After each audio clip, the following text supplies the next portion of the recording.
Cristo. Gloria a Dios. Gracias a Dios de poder tenerme aquí un día más. Vamos a iniciar. Los invito a que allá en sus asientos abran sus Biblias en Lucas capítulo 22. Lucas capítulo 22. Lucas capítulo 22 y vamos a leer los versículos 14 y 15. 14, 15 y 16. Cuando estemos ahí, me confirman con un amén. Lucas 22, del 14 al 16.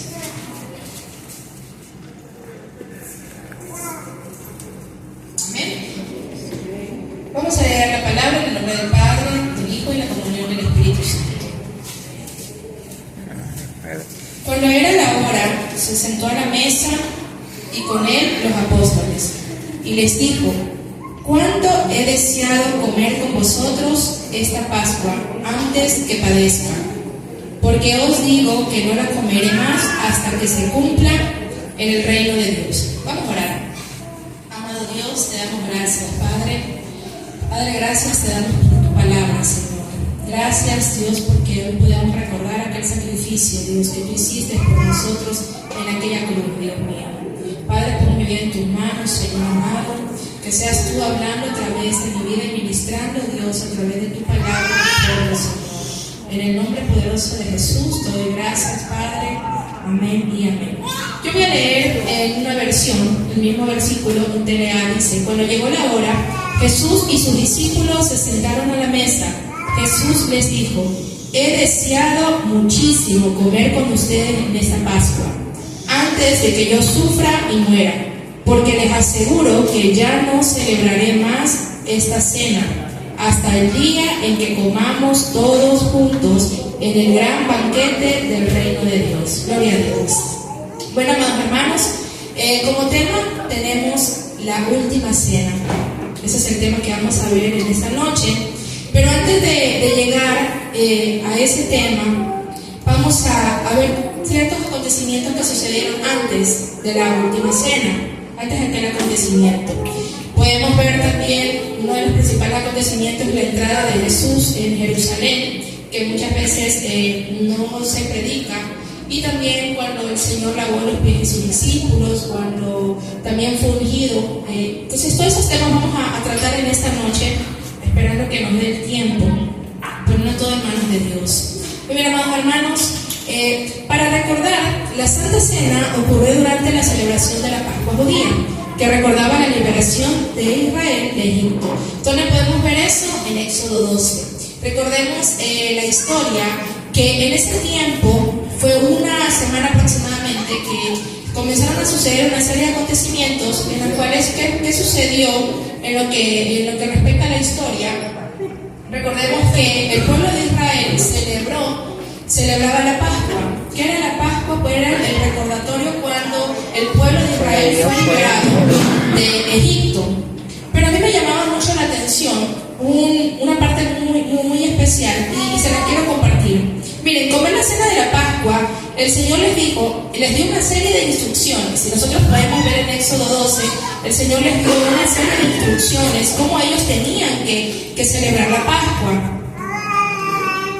Y entre una de esas instrucciones, lo que a mí me llamaba la atención, es que el Señor les dijo que cuando comieron esta cena, tenían que estar vestidos con ropas para viajar. Amén. Tenían que estar con sus sandalias, tenían que estar vestidos y listos, e inclusive el Señor en una versión dice que tenían que comer rápido. Amén. Sí. ¿Qué es lo que yo podía entender con respecto a esto, amados hermanos?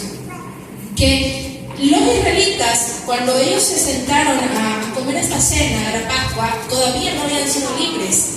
Pero esto fue un acto de fe, lo que ellos hicieron. Siguieron una serie de instrucciones, obedecieron a lo que el Señor les había dicho al pie de la letra.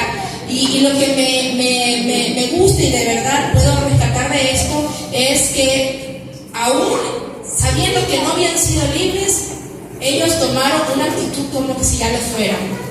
Y eso para en esta fecha, o sea, para nosotros, recordemos que la Biblia está llena de promesas que el Señor nos ha dejado a cada uno de nosotros. Y nosotros debemos tomar esa misma actitud que el pueblo de Israel tomó en ese tiempo, de obedecer a Dios. De repente muchas veces nosotros vemos promesas que son muy lejanas o promesas que decimos que tal vez son muy difíciles de cumplir, pero recordemos que Dios es un Dios de promesa y lo que Él estableció en su palabra se va a cumplir tarde que temprano. Es solamente cuestión de nosotros de obediencia, de creer y tener fe, que su palabra se cumple porque es vida. Amén. Amén. Gloria a Dios. Miren, amados hermanos, como yo les decía, esta actitud que el pueblo de Israel tuvo fue la fe verdadera, que los preparó a ellos antes de ver el milagro. Amén. Que es lo que nos pide hoy el Señor de la misma manera cada uno de nosotros. Vamos ahora al libro de Mateo 21.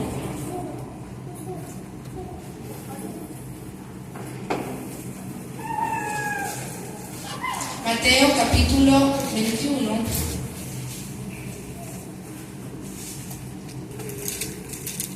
Y vamos a ver qué sucedió antes de que el Señor se sentara a la mesa con sus discípulos.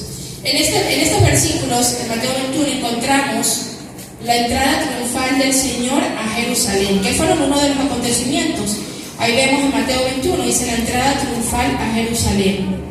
Que lo vamos a leer por cuestión de tiempo, porque sí es largo hasta el versículo 11, pero esta entrada marcaba el inicio de la semana final de Jesús. Era una semana antes de que el Señor Jesús pues muriera en la cruz del Calvario por nosotros. Esto fue un cumplimiento. En el libro de Mateo redacta porque fue un cumplimiento de una profecía que se encuentra en el libro de Zacarías 9:9. Zacarías 9:9. En el cual nos decía que el Señor Jesús entraría montado en un pollino cumpliendo lo anunciado, lo que podemos ver aquí. ¿Cuál es su significado? ¿Qué es lo que podemos entender?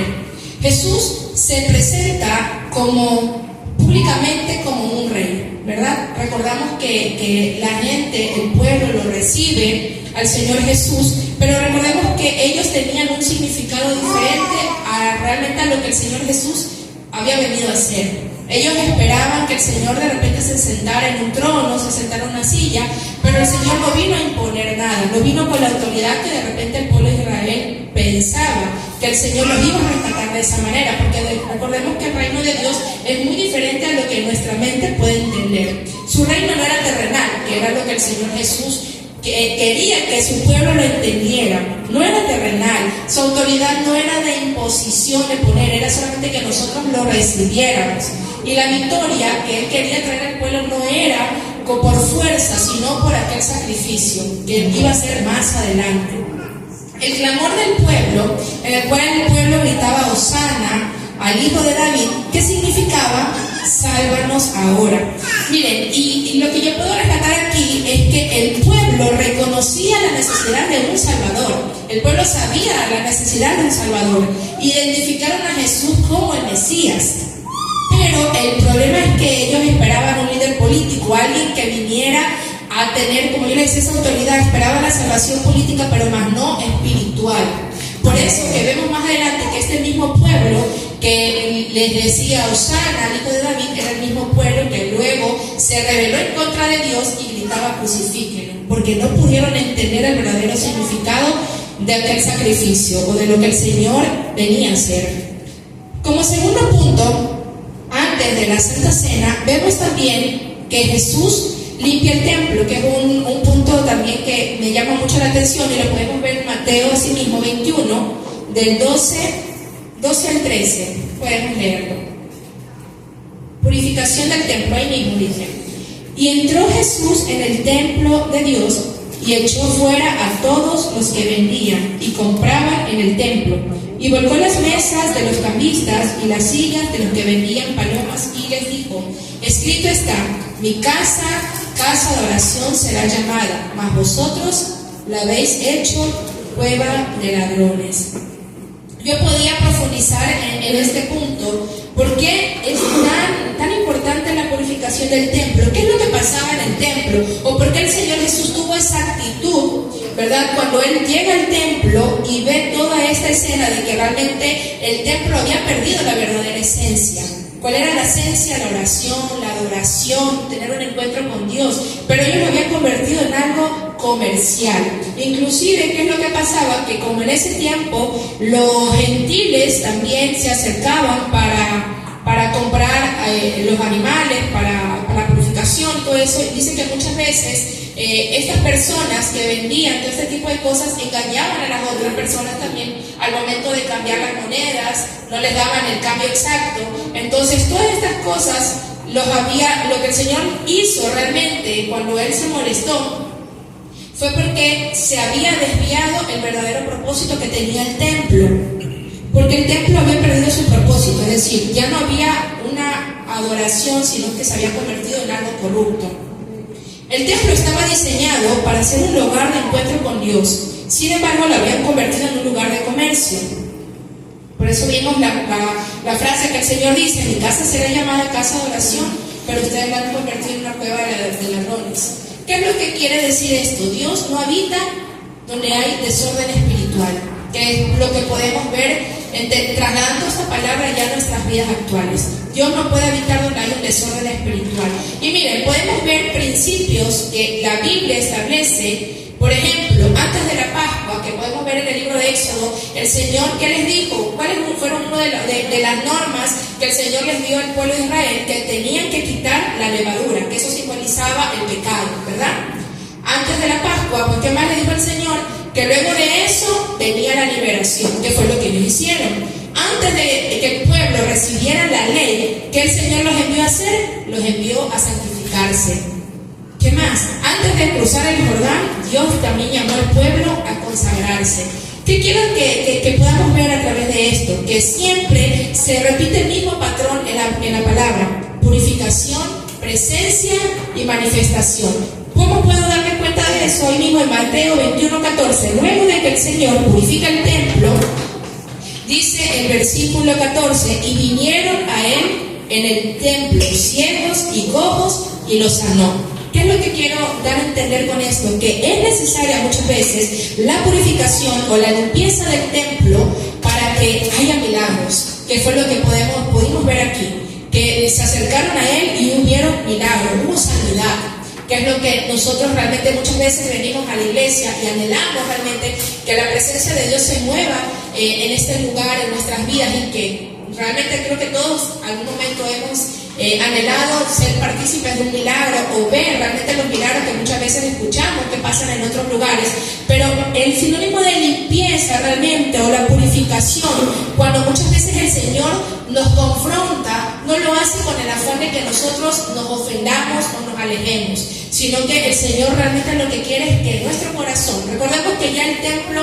como tal, templo físico, ya no está, porque el Señor vino a cambiar eso. Ahora nosotros, dice la palabra, que ahora somos ese templo, que el Espíritu Santo ahora habita en nosotros, y por ende es necesario, si nosotros queremos ver que Dios se manifieste en nuestras vidas, es necesario esta purificación, es necesario que el Señor limpie nuestro corazón y limpie nuestras vidas para que podamos ser partícipes de su gloria.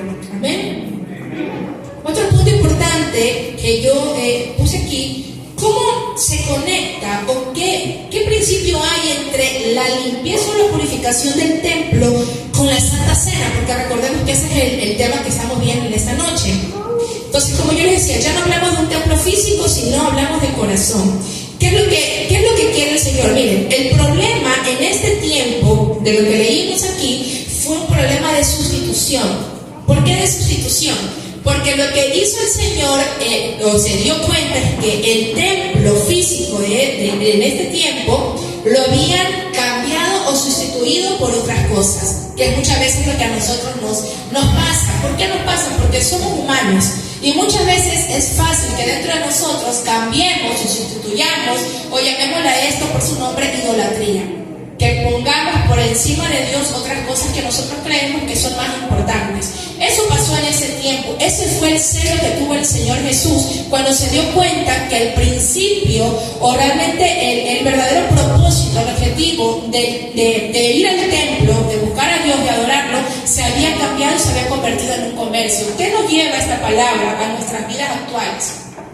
Que muchas veces nosotros, y aún inclusive para ser partícipes de la Santa Cena, el Señor nos manda a examinarnos. Y con esto está también podernos darnos cuenta qué cosas están ocupando aquel lugar de Dios, o dónde está nuestro corazón, a qué cosas nosotros, o por qué cosas nos estamos inclinando más. De repente muchas veces no nos damos cuenta de que hay cosas que están por encima de Dios, hasta que viene una persona, se acerca a nosotros, nos habla o nos dice, mira, yo estoy viendo esto, o yo me estoy dando cuenta de que ya no está sirviendo como antes. Entonces es bueno muchas veces tener esas personas que se acercan a nosotros y que nos confronten, porque recordemos que, como yo les dije, cuando pasan estas cosas no es porque el Señor nos quiere ofender, es porque Él quiere manifestarse en nuestras vidas. Y es necesario que nuestro templo, que nuestro corazón esté limpio para que Él pueda habitar como Él quiere. Amén. Amén. Miren, el templo no estaba vacío. El templo, si nosotros podemos imaginarnos, el templo en ese tiempo tiene que haber estado repleto, porque era una fecha muy movida, pero lamentablemente estaba lleno, pero por algo incorrecto, que es lo que nos pasa a nosotros. Nuestro corazón puede estar lleno de muchas cosas, pero pueden ser muchas cosas incorrectas, y es lo que el Señor quería, sustituir, cambiar eso. Por eso Él tomó esa actitud. Otro punto, cuando Jesús entra y limpia, no solo ordena, sino que Él también toma autoridad. Es lo que el Señor quiere. Es decir, el Señor les decía, esto me pertenece, pero no está alineado conmigo. Muchas veces estamos haciendo muchas cosas creyendo que está alineado el propósito de Dios, pero ahí el Señor nos detiene y nos dice, no es esto lo que yo quiero, no está alineado el propósito que tengo para ti. Y eso también es muy necesaria la limpieza. Ahora, entonces la pregunta es, ¿quién está gobernando el templo? ¿Quién gobierna el templo? Esa sería una pregunta internamente, de repente, que podamos responderla. ¿Quién en esta actualidad, en nuestras vidas, quién realmente está gobernando este templo? Pensemos por unos segundos, ¿quién está gobernando el templo? Tratemos siempre de ser honestos, porque siempre hay cosas que están por encima de Dios, preocupaciones, familia, muchas cosas más, dinero, trabajo. Entonces es momento como en esta fecha, que aún la gente de afuera recuerda estas fechas y van a sus casas y ponen películas y ven toda la pasión de Cristo, pero para nosotros como pueblo de Dios, que conocemos realmente su palabra, también es necesario hacernos esta pregunta: ¿quién está gobernando nuestro templo? Amén. Porque participar de la Santa Cena, miren, no es solo recordar a Cristo, es recordar su señorío. Eso es el verdadero significado de la Santa Cena, recordar el señorío, que el Señor tiene el control, el gobierno teocrático totalmente que gobierna nuestras vidas. Amén. Amén. Gloria a Dios. Vamos a avanzar.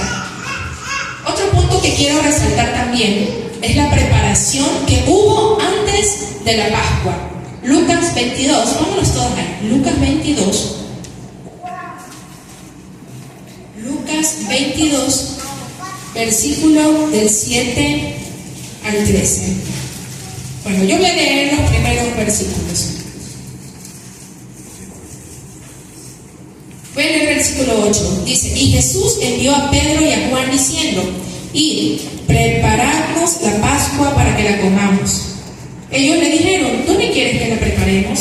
El Señor les dijo: he aquí, al entrar en la ciudad os saldrá al encuentro un hombre que lleva un cántaro de agua. En ese tiempo, si ustedes han leído, bueno, en ese tiempo las mujeres eran las que iban a sacar el agua del pozo, pero en ese momento, por eso era fácil de reconocer, porque el Señor le dijo, era un hombre en el que iba llevando el cántaro de agua, servirle hasta la casa donde entraran. Y decir al padre de familia de esa casa: el maestro te dice, ¿dónde está el aposento donde he de comer la Pascua con mis discípulos?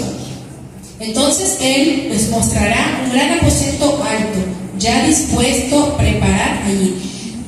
El Señor les envía, dice la palabra que lo envía a Pedro y a Juan a preparar este lugar para la Santa Cena.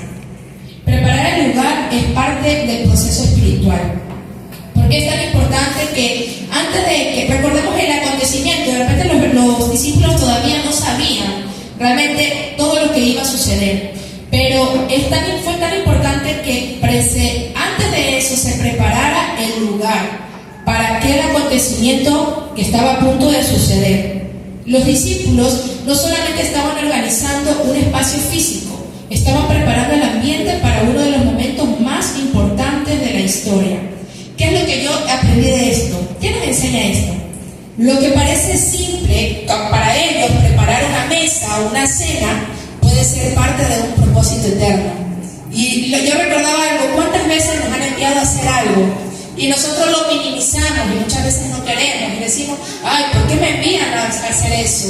Es si eso tampoco, o yo quiero que me envíen a hacer algo más. Pero no sabemos que esa pequeña cosa que nos están enviando a hacer, Él contribuye al parte de un propósito eterno. Pedro y Juan de repente, no sé porque la palabra no lo dice, pero de repente ellos dijeron, obedecieron, vamos a preparar. ¿O por qué será que a nosotros dos nos mandaron a preparar y no mandaron a los demás? Pero ellos contribuyeron en ese propósito eterno. ¿Qué más? Dios revela, pero nosotros respondemos. Es decir, el Señor nunca va a obligarnos a hacer algo. Él nos puede revelar, nos dice, como les dio la orden aquí a sus discípulos. El Señor les dijo: vayan, hagan esto, miren al hombre que va con el cántaro. Pero la obediencia de Pedro y Juan fue lo que les llevó a que pasara todo lo que sucedió en la Santa Cena. Amén. Entonces, ¿qué es lo que me lleva a pensar a mí? Que muchas veces ¿cómo nosotros vamos a responder? Es decir, Dios nos da la dirección, Dios nos dice lo que tenemos que hacer, pero es cuestión de nosotros la obediencia. ¿Cómo respondemos? ¿Cuál es la forma de nuestro accionar a lo que el Señor nos está enviando? Ahora miren, preparar el lugar es igual a preparar nuestro corazón. Así como ellos prepararon un aposento físico, que es lo que nos manda el Señor hoy en estos tiempos, a preparar también ese espacio espiritual. ¿Por qué esto nos lleva al momento de la institución de la cena? Porque es importante que para nosotros sentarnos en la mesa. ¿Qué es sentarnos en la mesa? Esto es tener comunión. Amén. Porque no con cualquiera tú te sientas en la mesa. Cuando el primer versículo que leímos, el Señor les comparte a sus discípulos que Él realmente quería sentarse a la mesa con ellos.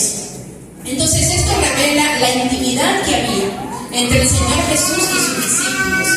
Amén. Entonces, con esto nos lleva a la institución de la cena. Ahora, viendo la cena, si ya vimos desde el punto de la Pascua, ¿verdad? Que era la fiesta que ellos celebraban anteriormente. ¿Qué es lo que sucedía en ese tiempo? Recordemos que en Éxodo 12, pues no, nos habla de qué hicieron en esa noche cuando ellos se sentaron a celebrar la Pascua, cuando el Señor les dio las instrucciones, ¿verdad? Ahora, en ese contexto, cuando ya el Señor Jesús vino, Él lo que iba a hacer es que hasta ese momento ellos iban a seguir como una especie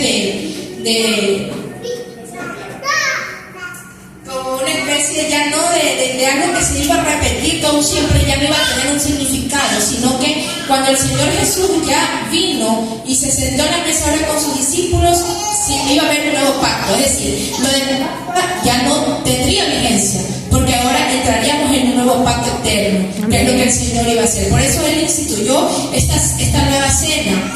En el contexto actual, Jesús instituyó este nuevo pacto, este nuevo acuerdo entre Dios y su pueblo.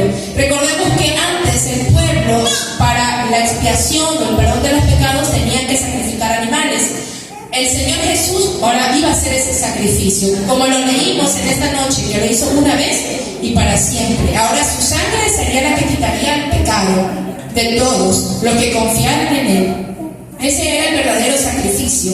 Si nosotros podemos ver en Jeremías 9, 27, 28.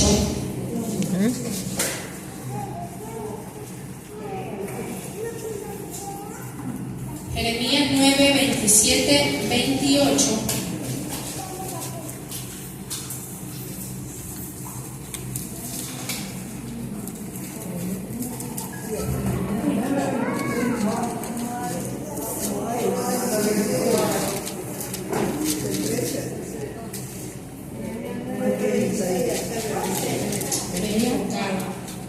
Pero bueno, yo lo voy a leer, yo lo tengo aquí. No, es que la cita la he copiado dice, mal. Y así, como cada persona está destinada a morir una sola vez y después vendrá el juicio, así también Cristo fue ofrecido una sola vez y para siempre, a fin de quitar los pecados de muchas personas. Cristo vendrá otra vez, no para ocuparse de nuestros pecados, sino para traer salvación a todos los que esperan con anhelo su venida. Los profetas esperaban este nuevo pacto para que reemplazaría al antiguo. Jeremías 31.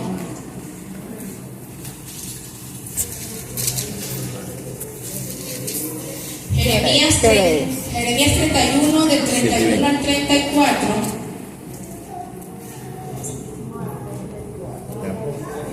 He aquí, dice, Jeremías 31 al 34. Dice, he aquí que vienen días, dice Jehová, en los cuales haré nuevo pacto con la casa de Israel y con la casa de Judá. No como el pacto que hice con sus padres el día que tomé su mano para sacarlos de la tierra de Egipto, porque ellos invalidaron mi pacto, aunque fui yo marido para ellos, dice Jehová. Pero este es el pacto que haré con la casa de Israel después de aquellos días, dice Jehová. Daré mi ley en su mente y la escribiré en su corazón, y yo seré a ellos por Dios y ellos serán por pueblo. Amén. Jeremías 31, 34. Este es el nuevo pacto que el Señor Jesús vino a traer. Este nuevo pacto que haría que el pueblo de Israel, después de esos días, dice el Señor, que escribiría en la tabla de nuestros corazones sus principios, su palabra, y ellos, ahora nosotros somos su pueblo. Ahora vamos a ver, amados hermanos, cuál es el modelo de la cena presente. ¿Por qué nosotros recordamos, o por qué nosotros cenamos cada mes? ¿Por qué nosotros cenamos? Somos partícipes de esta cena del Señor. Vamos a ver el libro de Primera de Corintios.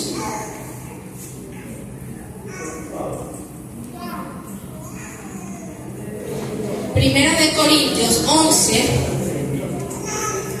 Primera de Corintios 11, 23 al 29. Que ahí está la institución de la cena del Señor. ¿Por qué nosotros cenamos? ¿Por qué para nosotros como pueblo de Dios debemos de recordar? Recordemos algo. Mientras yo investigaba esto, habían algunas posturas. Entre ellas que, por ejemplo, muchos piensan que la sangre, que cuando están siendo partícipes de la cena, ¿verdad? La sangre de Jesucristo, en este caso que nosotros representamos como el vino, el jugo de uva, que se convierte en ese momento literalmente en la sangre de Cristo, y que el pan, o lo que nosotros tenemos como la galleta, se hace así mismo el cuerpo de Cristo. Pero recordemos que esto es algo simbólico. El Señor está presente cuando nosotros somos partícipes de la cena, sí, pero es algo simbólico. Ahora, ¿por qué nosotros hacemos esto? En el libro de Lucas 22, 19, el Señor dice, es un acto de memoria, hacer esto en memoria de mí. Por eso es que nosotros no podemos tomar como cualquier cosa la Santa Cena, porque para nosotros, y el Señor nos lo hizo, porque como punto principal, nosotros debemos de hacer o seguir el ejemplo de Cristo.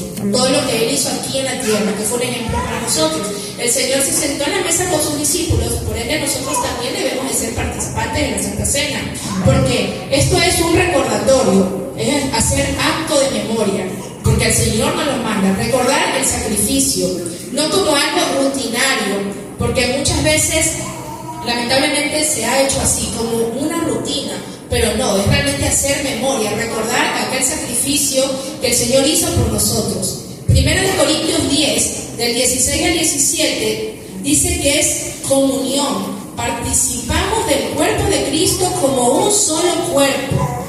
Ahí habla de toda la iglesia, comunión con Dios y comunión con los hermanos. Por eso es tan importante. Muchas veces, aún aquí en nuestra iglesia, el pastor nos hace que nos acerquemos, que nos abracemos, que nos pidamos perdón. No porque el pastor lo quiere hacer en ese momento, no, es porque la Santa Cena también es parte importante que haya comunión en el cuerpo de Cristo, que no haya problemas, que no haya dificultades entre nosotros, que no haya malos entendidos, para poder participar en ese momento. Y miren, algo tan importante, aún el Señor Jesús, y eso es un claro ejemplo, el Señor Jesús en la mesa se sienta con el que lo iba a entregar, y luego Pedro, que lo iba a negar, y aún así el Señor nos da este claro ejemplo de que Él pudo sentarse en la mesa con ellos y también le lavó sus pies. Desde ahí ya podemos entender lo importante que es tener comunión los unos con los otros.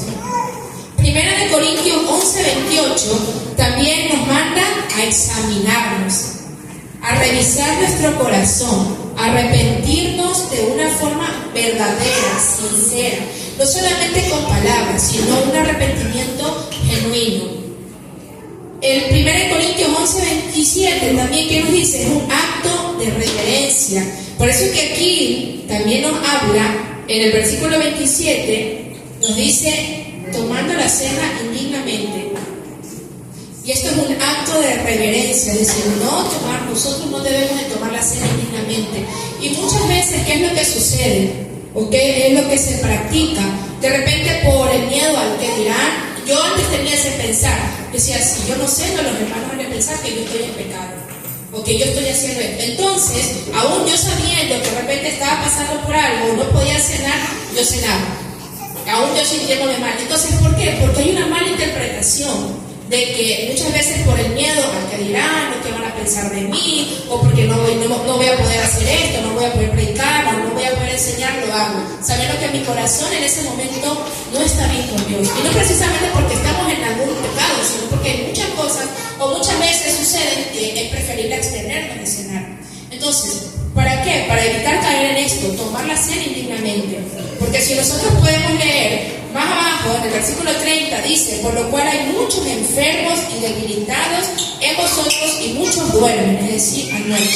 Entonces, ahí el Señor nos da también este significado de por qué no debemos de pasar por alto este punto. 1 Corintios 11:26. 1 Corintios 11:26 dice, así pues, todas las veces que comieres este pan y bebieres esta copa, la muerte del Señor anunciáis, hasta que Él venga. Es una proclamación del Evangelio. Por eso nosotros también cenamos, porque anunciamos la muerte del Señor, declaramos su sacrificio y recordamos el precio que Él pagó en la cruz del Calvario por cada uno de nosotros. Amén. Primera de Corintios también ahí dice una mirada hacia el futuro, hasta que Él venga. Ahí mismo en ese texto.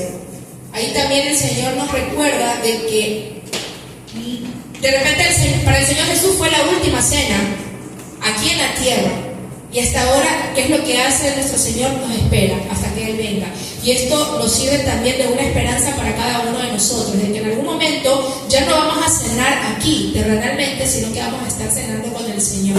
Y esto nos tiene que llenar a cada uno de nosotros de esperanza, de que lo que el Señor puso aquí en su palabra se va a cumplir. ¿No sabemos cuándo? No sabemos. Pero de que el Señor anunció esto, y si está en su palabra, se va a hacer realidad en cualquier momento. Amén. Amén. Un resumen entonces, la Santa Cena, ¿cómo debe de ser? Hacer memoria, comunión con Dios y la Iglesia, examinarnos, reverencia, proclamación, y tiene que haber esperanza. Terminamos con esto, la esperanza que el Señor dijo que en cualquier momento Él vendría y estaríamos cenando con Él. Muy bien, amados hermanos, esto sería mi tema por este día, esperando que haya sido gratificante para cada una de sus vidas. Que el Señor me los bendiga. Gloria a Dios.